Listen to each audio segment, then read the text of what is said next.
Brought to you by Madhav Bagh. Madhav बाग हृदय संगिनी या आरोग्य योजनेचा लाभ घेण्यासाठी आजच मिस्ड कॉल द्या 022-48-96-82-82.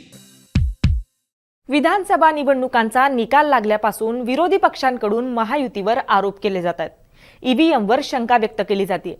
सोशल मीडियावर तफावत असलेल्या मतमोजणीची आकडेवारी शेअर केली जाते, ज्यात गावातल्या एकूण मतदारांच्या संख्येपेक्षा जास्त मतदान महायुतीच्या उमेदवाराला मिळालेलं दिसतंय.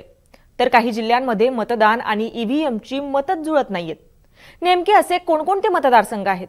ईव्हीएमवरून विरोधकांकडून काय काय आरोप केले जात आहेत?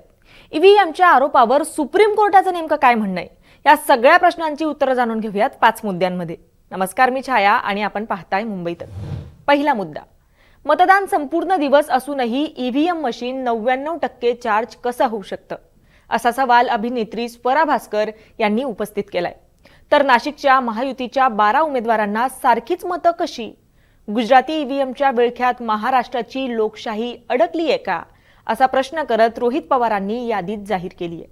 मनसे नेते अविनाश जाधव यांनी ईव्हीएमने घात केला असं वक्तव्य केलंय. अमेरिकेसारखा देशही बॅलेट पेपरवर मतदान घेतो, मग ईव्हीएम कशाला पाहिजे, असा प्रश्नही त्यांनी उपस्थित केलाय. तर निकालावर राज ठाकरेंनी अविश्वसनीय, तुर्तास एवढंच असं ट्विट केलं होतं. राज ठाकरे ही ईव्हीएमवर लवकरच भूमिका जाहीर करतील, असंही अविनाश जाधव यांनी सांगितलंय. दुसरा मुद्दा, सोशल मीडियावर आकडेवारीसहित आरोप केले जातात. त्यात दिलेल्या आकडेवारीवरून मतांमध्ये मोठ्या प्रमाणात तफावत असल्याचं दिसतंय. आता हेच पाहूयात. कळमनुरी मतदारसंघात तिसऱ्या फेरीत एकूण झालेलं मतदान आहे 10,260. तर तिथले महायुतीचे उमेदवार संतोष बांगर यांना मिळालेली मतं आहेत 11,325. याचबरोबर कन्नड इथेही एकूण मतदारांपेक्षा उमेदवारांना मिळालेल्या मतांचा आकडा हा जास्त आहे. या संदर्भातलं ट्विटही जितेंद्र आव्हाडांनी केलंय. तर धुळे इथेही आकडेवारीत मिसमॅच असल्याचं बोललं जातंय. या सगळ्या प्रकरणांवर मुंबई तकने फॅक्ट चेक केलंय. कमेंट बॉक्समध्ये जाऊन तुम्ही ते फॅक्ट चेक पाहू शकता. आता तिसऱ्या मुद्द्यात पाहूयात. मतदान व ईव्हीएमची मतं कुठं कुठं जुळत नाहीयेत. तुम्ही स्क्रीनवर बघताय त्या मतदारसंघांमध्ये प्रत्यक्ष झालेलं मतदान आणि मतमोजणीच्या दिवशी ईव्हीएम मधून बाहेर आलेले आकडे यात तफावत असल्याचे समोर आले आहे. लोकमतने ही नावं प्रसिद्ध केली आहेत. खानदेश, विदर्भ, पश्चिम महाराष्ट्र, कोकण या विभागांच्या मतदारसंघांचा यात समावेश आहे. एकंदरीत या सगळ्याच मुद्द्यांवरून विरोधक आक्रमक झालेले आहेत. शरद पवारांनी या संदर्भात अनेक प्रश्नही उपस्थित केले आहेत.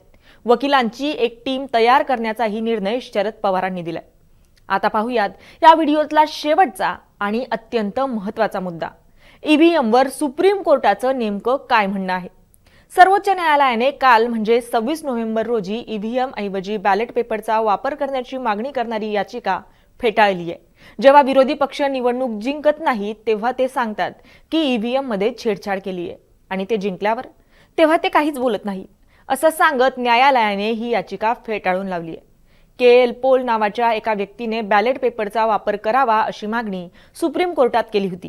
ही याचिका फेटाळत सर्वोच्च न्यायालयाचे न्यायमूर्ती विक्रमनाथ आणि न्यायमूर्ती पी.बी. वराळे यांच्या खंडपीठाने उलट याचिकाकर्त्यालाच प्रश्न केलेत.